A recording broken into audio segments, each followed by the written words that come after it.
Hi guys, and welcome back to the first episode of my Birmingham City Football Manager 21 save, and it's going to be jumping into the first few games of the season. Now, I wanted to actually release this series on New Year's pretty much, but I might have took the scouting a little too seriously. I didn't want to jump into this game and not try and find players that I could bring in and make my own Birmingham City team pretty much. Because the last time I done a Birmingham City save, I put a rule on myself, a bit like real life, how we could only sign one more person, and I brought one person in, which was actually Jonathan Lecco, who's now signed for us. But let's jump into it first off. So I've done quite a lot of things since you guys have last left in the few months, the month or whatever I've had. And I think the first thing that we need to talk about is the staff. Who is the main men who are beside me in doing this? Now, I brought back a bit of a legend, in my opinion, for Birmingham City. King Kev is what I used to know him when I was a kid. Kevin Phillips, who did play for Birmingham City in the Championship, and we finished second with him in 2009, and he was our top goal scorer. He scored about, I don't know the exact number, but like around about 15 goals or 18 or something. He was a goal machine for us, and it weren't for him, he definitely wouldn't have done that. We probably wouldn't have got promoted. I'm just having a quick read here to see if it actually tells you how many. He also lifted the trophy with us for the Carabao Cup in 2011, but it doesn't actually tell you how many appearances and how many goals he scored, which is very, very disappointing. But yeah, we brought him back in, and the reason is because I've decided which tactic that I wanted to play. I wanted to play a vertical tiki-taka 4-2-4 formation, which can then come to a 4-4-2 if we need to be more defensive, and he suits my style of football perfectly down to a T. Vertical tiki-taka, 4-4-2, a passing style, which is what tiki-taka is, and he can go to a 4-3-3 defensive wide, which we can play as well because we've got Sunvic who can fall back a bit. He's professional as well. His coaching stats aren't amazing, but they're great. But he's come in and he's going to be my assistant manager with me. The head of youth development is somebody who already had at the club. I believe he's now left in real life, but his stats in game are absolutely fantastic, and he's brought through some real superstars. Well, not superstars, but he's brought some really good youth players through the Birmingham City youth system. But yeah, hopefully he's coming back. I've also brought back an ex-Birmingham City goalkeeper with him, Mikael Taylor, who was pretty much our number one goalkeeper through, I can actually get the actual dates here, through 2003 to all the way to 2010, because Joe Hart came in and then Foster came in, but he was our backup goalkeeper for those last 2 years. But he was our number one goalkeeper for a long time. He's actually at Warsaw in real life as a goalkeeper coach. We brought him in. He's professional, decent stats, really good to get him under thingy. But that's pretty much our coaching team. These are all the people that I have signed. So if you did want to have a look at some of these people, but these are pretty much the best people that I could get who fitted the philosophy. God, I can't say it correctly. The style of football that I want to play. I've never done that before, getting the coaches that fit the style or something very similar to it. But I've tried to do that as well as getting the best coaches as possible. So if we go to, it don't really care about the medical team, but the scouting team is more important. So our director of football, this is somebody who you pretty much ask for players who they think they could just join the team or transfer targets, and that is Gianluca Nani, an Italian bloke. He was the director of football at Reading last 2 years ago, Watford and West Ham. So yeah, a really good director of football, and his judging ability and judging player potential is fantastic. And pretty much we got him at a really cheap wage as well. His negotiation's low, but if I'm honest, I do the negotiation myself. My chief scout is Henry Bussell, and he's actually somebody who was already at Birmingham City. He's on such a low wage, and for his ability, you don't normally see that much money. So we kept him in that spot, but we did bring in other scouts, as you can see, and these are the people who will be scouting for us. I asked for the board for an extra scouting slot, and they have given it to me, so we brought in an extra person as well. But that is the team behind me that is going to be working behind the scenes. So let's talk about transfers. I think that's probably going to be the next best thing. And as you can see here, we've been quite busy, and we've still got a lot of time to bring more players in, and I don't think we're going to bring in that many, maybe 1 or 2, potentially 3, I doubt anymore. But we got rid of 3 players, even though it says only 2 here, so all these are what happened before I come in. But these are the 2 that have left since. Keith Bell has left for 425k. He's 30 years old, he's a fantastic player, but he was on a 10k wage, and I wanted to get rid of that 10k wage so we could bring in somebody who's similar, maybe a bit younger, a bit more hungry for it. Well, not really that much hungry compared to his stats, but someone a bit younger and on a bit more of a lesser wage, and we could get the money in as well to essentially buy somebody or get somebody who's really quality for the team. And so Mikhail Keith Bell. Is it Mikhail Keith Bell? I don't know. It's Keith Bell anyway.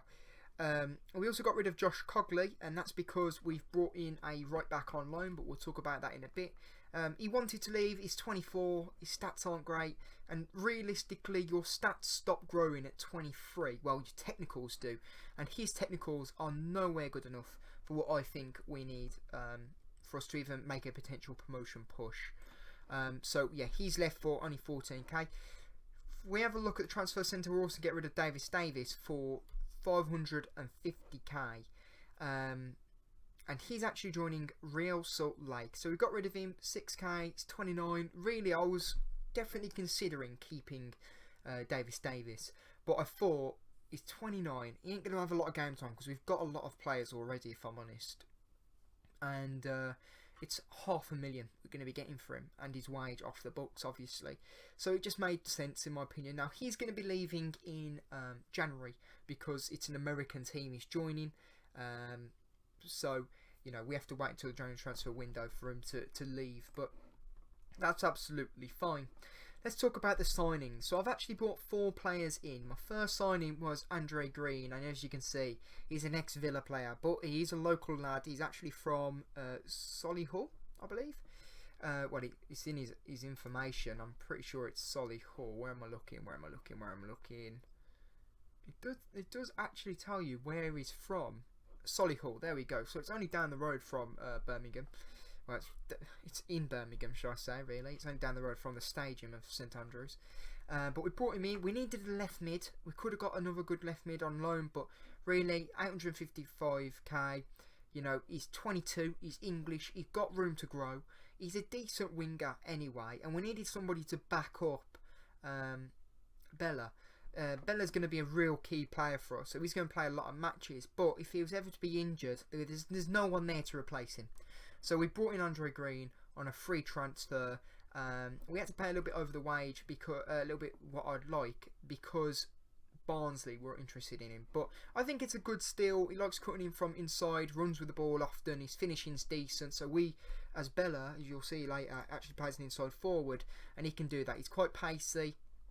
He doesn't have the best composure, but he can get the job done. And that's all I want. He's only a backup. He isn't going to be that important.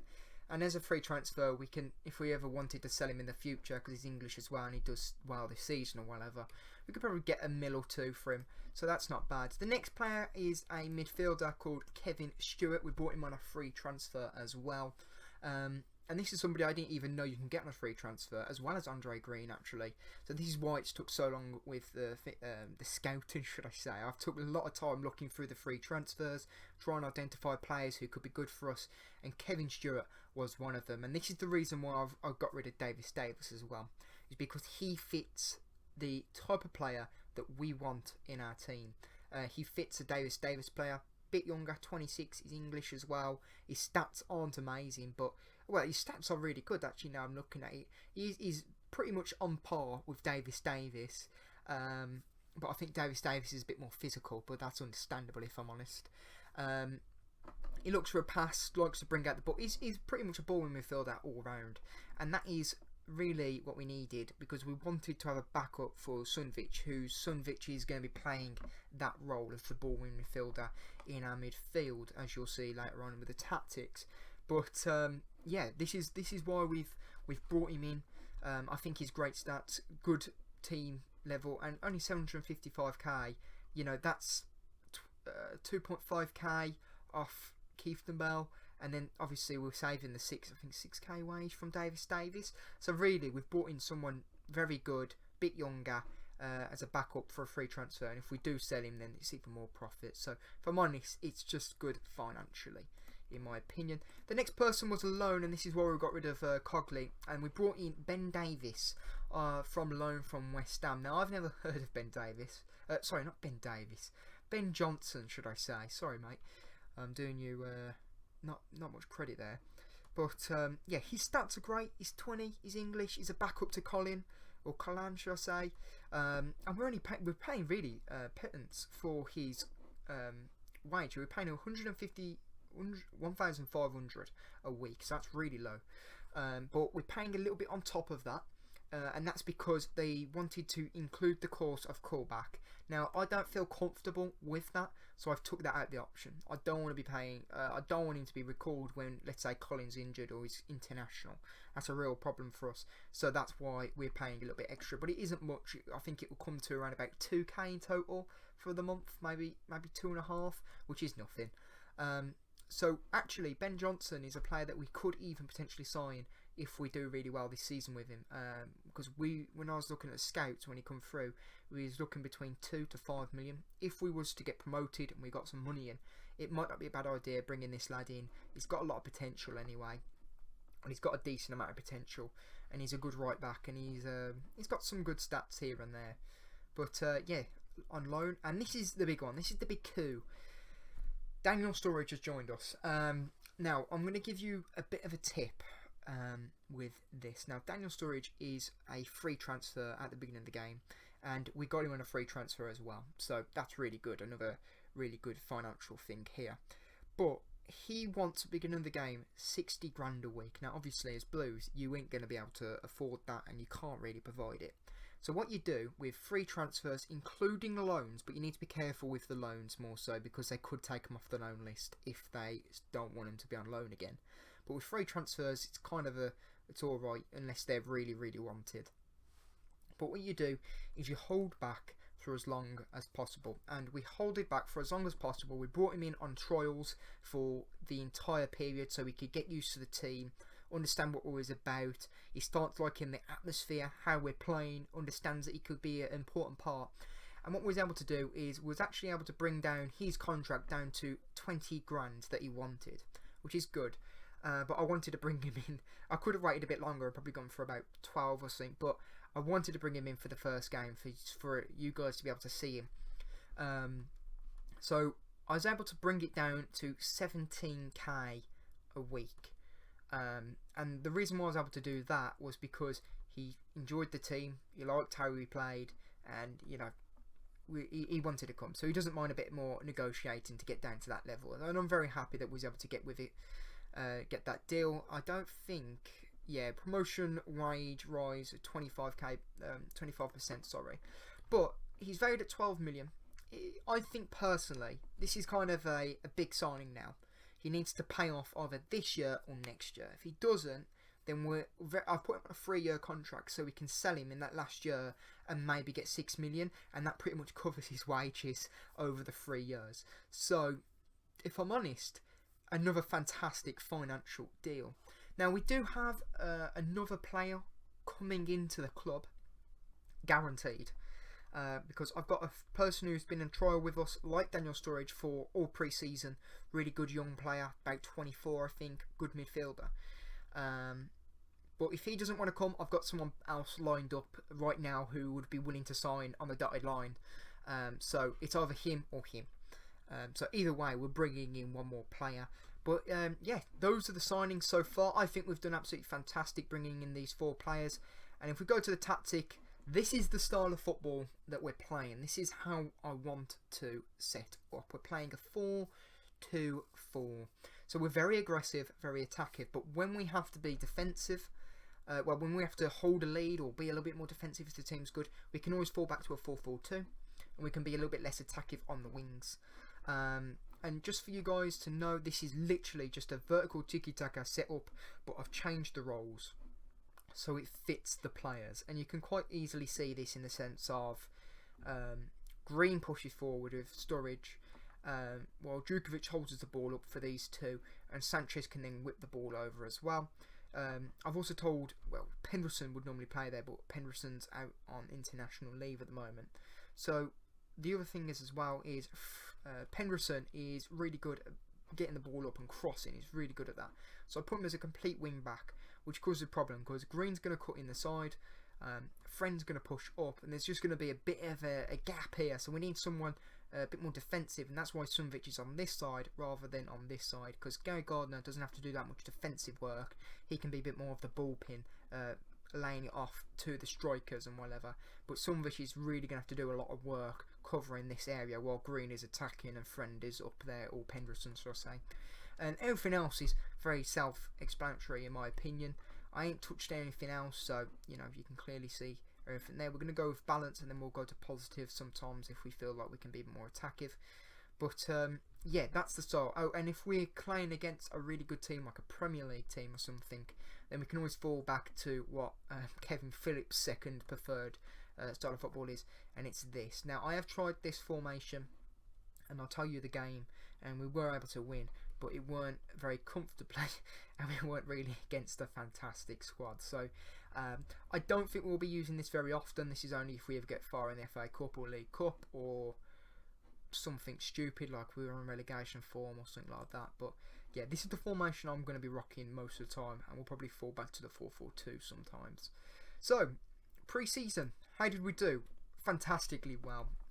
We've won absolutely every single one. Now, I played a lot of games because if you have a look at the dynamics, we've now got the team cohesion as average, and before that it was, I think it was abysmal. So what you do to get team cohesion up is you play a lot or you do a lot of team bonding. So we've played a lot of games, we didn't do any team bonding, but we played a lot of games.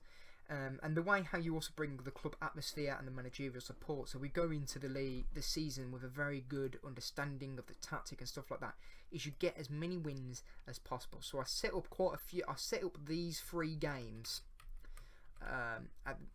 So these 3 were already in. So then I added 3 more friendlies. So we played 6 friendlies, which is more than any other team, I think. So we played against Cheltenham. We'd done the 4-4-2. I wanted to see how we'd play with this style of football. And Jeremy Bella went in. He scored 4 goals with Sanchez scoring 1 as well. So it made it 5-0 against Cheltenham. I don't know if I'm pronouncing that right. Probably not. I should know how to say that really. Then we got Herobrine or Herobrine. I think it's Herobrine. And we won 3-1 with Andre Green, his debut. Well, it's kind of his debut, I guess. Scoring 2 goals to make it 2-0 at the time, with Scott Hogan getting, 3-0 with Scott Hogan scoring in the 17th minute, and then they scored. So we lost a clean sheet here, but we played against a better team than I think they're League 2, if I'm honest. Yeah, League 2.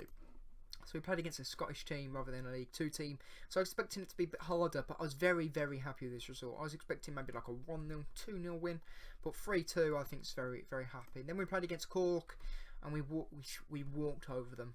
We scored 4-2. The scoreline was, with Jeremy Bella, Daniel Sturridge getting his first 2 goals for us, with Penderson also scoring an absolute banger, may I add.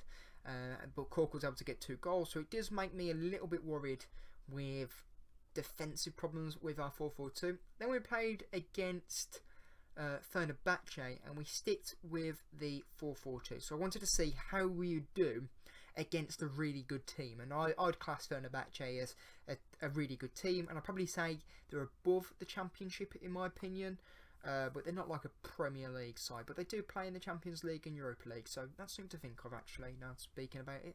But we was able to get 3-1. We did go down at the beginning, but Daniel Sturridge, he come on as a substitution and he dominated them, and we got 3-1 in the end. So really, really happy with that performance with them. Now this is where we play the defensive formation with the 4-3-3 defensive.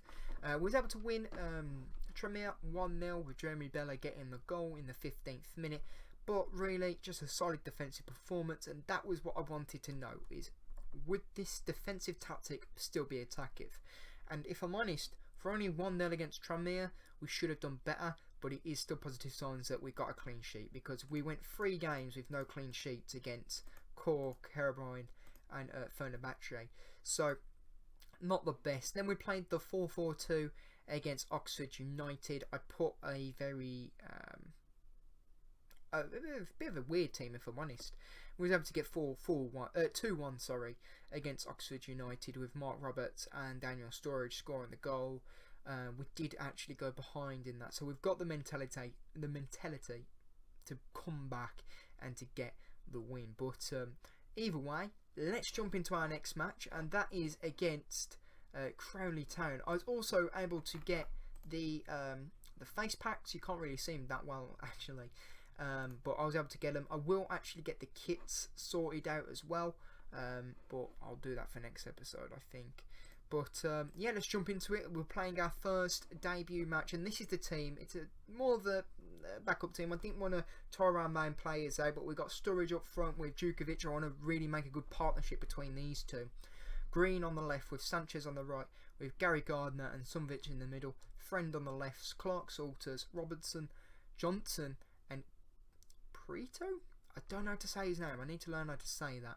But either way, it's about building match fitness, getting a nice win under our table. We should be winning this, unlike we did in real life.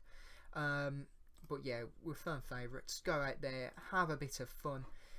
So I've actually seen some of the recordings from last episode, as my new computer is running it perfectly. So we should have 3D, and it isn't going to stutter like it did in my previous Football Manager save 3 seasons ago now, I think. Yeah, 3 seasons ago.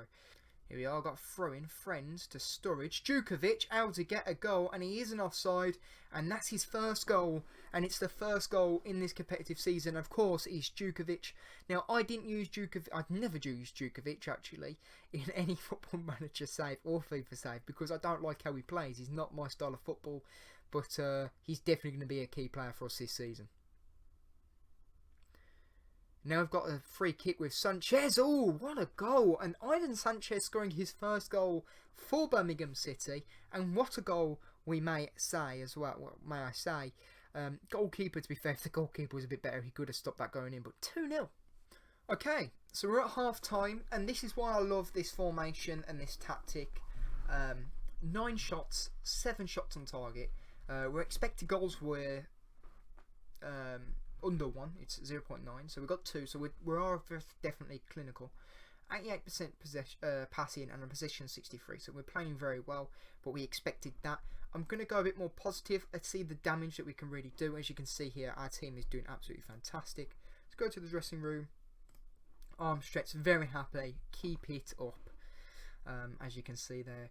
And I think, yeah, let's just jump into it. So Johnson wins the ball. Now Djukovic comes back. Sturridge with an opening. Can he get his first goal? Yes, he can.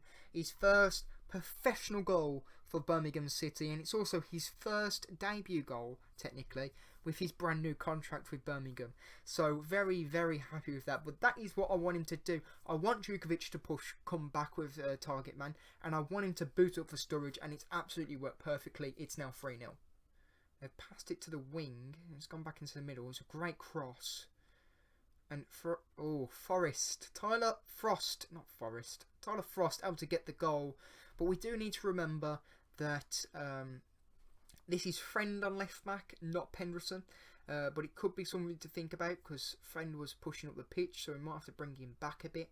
And obviously he isn't our main goalkeeper. But 3-1. So, Sunvic. It's gone to Djukovic now. Can Sturridge make a run? He can. Oh, it's just hit the crossbar. Johnson passes it to Roberts. Gardner. Maybe we have another crack at this, maybe. It's gone back to Clark Salter now. Boots it up, but Sanchez able to pick it up from a nice angle. Oh, what a goal, Sanchez. And that's his second goal. And I'm quite surprised because of how clinical he's been, because he's on a support role and not really attacking. But if I'm honest, pre-season he hasn't been really causing that many problems and threats. To see how deadly he is right now, that is an absolute beauty goal. Beautiful to see, shall I say. Sesse, I think. McGill boots it up. Gardner able to win it. Now to Sanchez. Can he offload to someone? Hogan, Djukovic, Hogan again. And there it is. It's his first goal for us as well this season. But 5-1, and it's actually, I've just realised it's his first goal as a Birmingham City player, official Birmingham City player, in the sense of signing for us. We did have him on loan last season, but now he's an actual proper Birmingham City player. So 5-1. And there it is, 5-1, an absolutely fantastic performance. If I'm honest, I didn't expect it to go as well as what it did. We expected to score 2.3 goals, so for us to score 5, I think that really shows, but it shows you how aggressive this tactic is and how well it can play. So now the question is, can we do well in a bit more harder opposition? So I told you we had another player coming in guaranteed, and this is the player. We're bringing in Stefan Johansson from Fulham, should I say, on loan. Now his stats are absolutely incredible. He's a 29-year-old, and he's probably going to fit that deep line playmaker role absolutely perfect. He's coming in on a 10k a week wage. I wanted somebody who fits that deep line playmaker role absolutely perfectly, and if I'm honest, he completely does that. He's a perfectionist. He tries killer balls. He uses his outside of the foot. That doesn't really matter. Winds up opponents, not so much, but comes deep to get the ball. That's kind of what we want if we are a bit more defensive. But his stats are absolutely perfect. He's great teamwork, high work rate, vision's absolutely amazing, and his decisions is great, and of course his determination, which is absolutely fantastic to see, is really, really good. So if I'm honest, we've got a bit of a steal for him. Now he used to play for West Brom. He got promoted with Fulham last season, so I think we've got a bit of a steal. And if I'm honest, he's probably a better player than the person who I was considering getting. So if you guys are playing a Birmingham City career save, or you want to make a new save on Football Manager, then somebody you can get for free is actually Jose Murari. He used to play at Milan. Bit of a wonder kid back in the day, if I'm honest. But his stats are great, but we wanted to try and bring him in as a permanent. Obviously, he's decided to go and join Liga team Angers. Is it Angers? I think it's Angers. I don't know. But he's decided to go and join them. Fair enough. But we was able to bring in Stefan Johansson, should I say, and he's an absolutely fantastic player. But something that I didn't say before. So how this works is that we're going to play a month. So every episode is a month. So there's going to be 12 episodes this season, because I want to try and have quite a few seasons with this Football Manager save, if I'm honest. I'm really looking forward to it. So obviously there's normally 3 games per month that you guys see. So we've obviously saw the game against Crowley. We're going to play the first game of the Championship you guys are going to see is Brentford, and the next one is also going to be Swansea. So Rotherham and whoever we get in the Carabao second round are going to be played off screen. So yeah, that's how it works. And then at the beginning of the next episode, I'll tell you who you guys are going to be watching, and then obviously I can tell you how we went on against Rotherham. But yeah, so our next game is against Brentford, and we'll be playing against them right now. Okay, so before we jump into the game against Brentford, there was something that I did want to quickly mention before we actually start the Championship season. Where do I realistically think we're going to finish this season? And, why do I believe that? So I personally think a good goal, and what I really do think we can achieve, is a top 6. I think we can go for playoffs. I think that because I think we've got a really good core. And when I say good core, is normally you look at each position and you can think to yourself, he's a good player, he's a good player. Not each position, sorry. Each area of the pitch. So for example, good striker. We've got that within Sturridge. And you can make a really good case that Djukovic is that as well, if I'm honest. Wingers, you've got Jeremy Bella and Sanchez. Absolutely fantastic players in their own right, if I'm honest, both of them. But I'd say Bella is probably better. To be fair, I'm saying that after Sanchez's previous performance. I could be wrong. Then you've also got midfield, and now we've got some really good players in midfield. We've got Gary Gardner, we've got John Terrell, we've got Sunvic. But if I'm honest, our best players probably Sunvic and Johansson, who we've just brought in on loan. Left back, we've got Penderson, really, really good left back. Collins, a decent right back, if I'm honest. He's a good right back, to be fair. I'm also I think our best defender is actually, how do you say his name? Oh my god, hang on. You're looking at the team sheet. Mikel San Jose, who can play a centre-back, and I think that is probably where we're going to be playing him more often than not. And he's definitely our key person there. You also need a very good goalkeeper. Well, not always the best, but you need a decent goalkeeper, and Etheridge is definitely that for us. So I think we're very good. Do I think we can over-exceed expectations and maybe even push for automatic promotion football? It's a possibility, if I'm honest. I think we could do it. I could be wrong though, because there's a lot of fantastic teams in the Championship this season. Watford, Bournemouth, Blackburn, Brentford's really good as well. We're playing literally straight away, but if we beat them, that's a real statement. And there's some other decent teams in there. Reading's a good side. Swansea's a really good side as well. Cardiff, how can I forget Cardiff? And Middlesbrough and Norwich. Oh God, I forget about Norwich. But there are some really good teams in the Championship, so it is going to be a really contested area. But I always say this: if you want to get promoted, automatic promotion anyway, you aim for 30 wins, and that's a lot. But if you put it in this perspective, you win 30 games out of 46. So you're allowed to mess up 16 times, and that's really saying. So you can either draw or lose. Obviously, draw is going to be better because you're getting an extra point. So if we draw 3, then that's one less match that we'd have to win. So we're not messing up too much there. So, in my opinion, very possible. We could do it. And this game's really going to show where we are going to be able to do. So there's the fixture list. It doesn't really matter who's playing at the moment, but when it comes a little bit more down to it, it will matter. Oh, crap, yeah. Stu got injured for a little bit. We'll put Gary Gardner on for the time being, and we'll take Roberts off and put Friend. So this is the team lineup. Sorry, I had to quickly modify it, but we've got Sturridge up front with Djukovic playing that amazing attacking partnership with Bella on the left, with Sanchez, with Sunvich in the middle, with Johansson as well, who we're going to have to give a number.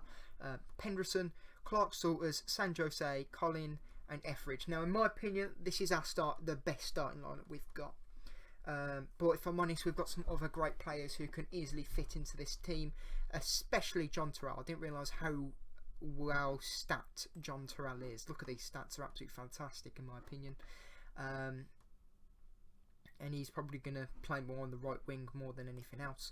But yeah, let's jump into it and let's start playing. Yeah, we know he's hasn't had a lot of games. We'll give him number 20. We'll give him 27. I think that's a good number. Yeah, we'll give him number 27.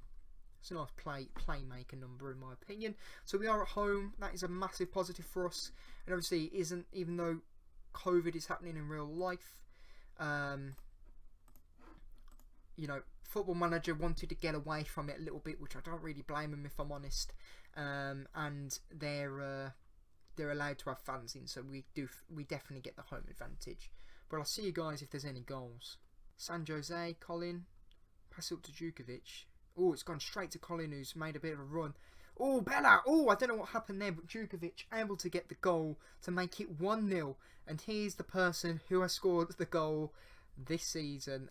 Well, the first goal of the Championship season. And if I'm honest, I never play Djukovic very often. And for Djukovic to score is absolutely brilliant, because I know a lot of you guys who do watch this series are Blues fans, and he's a massive player for Blues. Colin, Djukovic, Johansson, pass to San Jose, Clark Sutter, Sundic, Bella, Sturridge.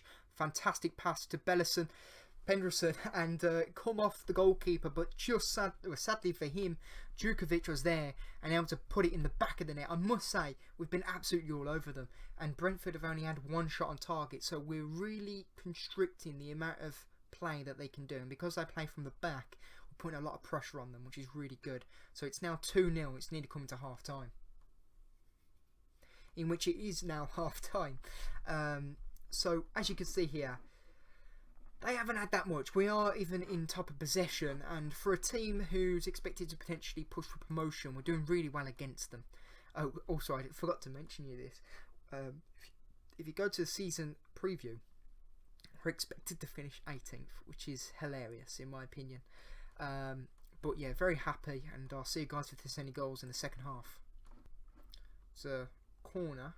It's crossed it in. Pinnock. Ooh, and Baptiste able to get it in the box to now make it 2-1, and the game is back where we started pretty much, because it's very unlucky. We were able to get it out. Goalkeeper tried to get it, but it looked like it went through underneath his legs. But either way, 2-1. So throw-in. Gonason. Delsgaard. Delsgaard. Baptiste. Oh, what a goal! I can't really moan, if I'm honest, because that goal was absolutely sublime. I was expecting them to really put a lot of pressure onto us, and to be fair, they have. They've done it from the wings, which is interesting. But to be fair, Etheridge shouldn't have given that much space on that side of the net. But it doesn't matter. It's now 2-2, and they've got a corner, a free kick, and it's a penalty. Penderson's handballed it. So it's gone from absolutely fantastic to shockingly bad. It's now 3-2. And the way how I'm going to respond to this is we're going to go a bit more positive, because there's no point sitting back now. We're going to take Sanchez off. He hasn't had the best game. We're going to put John Terrell on. Sturridge isn't playing great, but I'm keeping him there. I'm thinking bringing off a centre back. And that's what I'm going to do. I'm going to bring Harley Dean on. Get a bit of a mouthy player on the back. Hopefully you can tell them what they need to do, and hopefully that does the right thing for us. Hopefully we can cause more problems for them. If I'm honest, there's positives there, definitely. I think we got a bit unfortunate, if I'm honest, because the goal that they scored outside the box, there's just not much you can do about that, if I'm honest. That's very unfortunate. And then they had a penalty, they scored it. There's another penalty, they missed it luckily, so it didn't go to 4-2. But very unlucky, if I'm honest. I think we could have won that. But our first championship game, and we do lose 3-2. But maybe we are a little too attackive. But that's something that I may have to address sooner or later. But I've still got the Carabao Cup to play, and then I'll see you guys against Swansea. So here we are at the last game of today's episode. So the previous game that we played, we actually won 1-0 against Carlisle United. To be fair, really, we didn't really create that many opportunities. I thought we should have won more, but we won. But sadly, we didn't get very lucky with the draw. We got Manchester United in the third round. So even though that is this month, I'm still going to prioritise the league over this. And also, I'm a bit worried to show you this because we might get battered. This is where that defensive tactics is going to come into play. So next episode, you'll know what happened to us against Manchester United, and also against Rotherham. Hopefully, because we got home and we're on TV, we might be a bit better than what we are. But we're going to play against Swansea now. The media thinks we're going to lose. That's all I'm saying. But if I'm honest, that's like every day now. If I'm honest, for Birmingham City fans, we've got Sturridge, Djukovic, Bella, Sanchez, Crowley, Sunvich, Penderson, Clark, Salter, Dean, Colin, and Etheridge. Now, I put Colin in because Clark, Salter, and Dean played last match and they got a clean sheet. I know it's against a weaker opponent, but we're going with that logic. We're going with it. Crowley we put in there. He's a really good player, and also Johansson hasn't really. Last game he done well, to be fair. But he hasn't really kicked it off just yet. So I'm gonna put Crowley in. I think that could be because of his sharpness, but hopefully it should start all coming to him very soon. But oh god, Crowley's not got the best sharpness, but at least he's got a good bond. We are away, so you know, hopefully we can get the result that we want. And yeah, I'll see you guys if there's any goals or at half time. We're 0-0. We've got the more possession than them. We've had 5 shots but none on target, so that's a bit of an issue. But hopefully we can. We've been the better team. Go out there, do a bit better. I know that Sanchez has got a bit of a knock, but he's got really good rating, so we'll leave him on for the time being. We might have to take Daniel Sturridge off, but yeah, at the moment I'm kind of happy. Sunvich, Crowley. Oh my god, what a goal, Djukovic. I thought that Sturridge was going to be our main goal threat this season, but maybe not. Maybe I'll have to reconsider that. But currently 1-0. But what a finish. Oh my god. That turnaround, top left hand corner as well. Goalkeeper in no way getting that. What a finish. AU, Roberts crosses it over. We're able to get it back. Penderson, he's booted it up, but Roberts crosses it in. Oh god. Bloody hell. So it's Colin who weren't able to keep up with him, even though he's got green health bar. I can see that button, but it is 1-1 currently. Penderson didn't want to come out a little bit. He's crossed it straight in, but Colin tried to jump up for it. Etheridge, yeah, it's a tough goal. It's a good header to be fair, but should have done better there. And there it is, full time 1-1. So within the 2 games of the championship, we have got a point. So there's a positive, and I guess we can look at this isn't too bad. We weren't very clinical, if I'm honest, but then again we had loads of shots, but we just weren't able to get them on target, sadly. We were all over them in the possession. Passing was great. We had quite a few corners, but we just got, I can't even say we got unlucky, because we just weren't good enough really. But yeah, obviously Djukovic, if he went for that goal, I think actually we got a bit lucky we didn't lose, because that goal from Djukovic, absolutely brilliant. You might be wondering, why did you substitute the 3 players that are doing absolutely fantastic on the pitch? The reason is, oh hang on, that's something to notice, Dean isn't playing well, but the reason why we substitute these 3 off is because their health was really low. So, but yeah, pretty much that's what it is. I'm happy to get a 1 point. But yeah, that's the end of this episode. Thank you guys for watching. I hope you liked the episode. If you have any suggestions for me to try and win a game in the championship, please leave them down below. And I'll see you guys next time. See ya.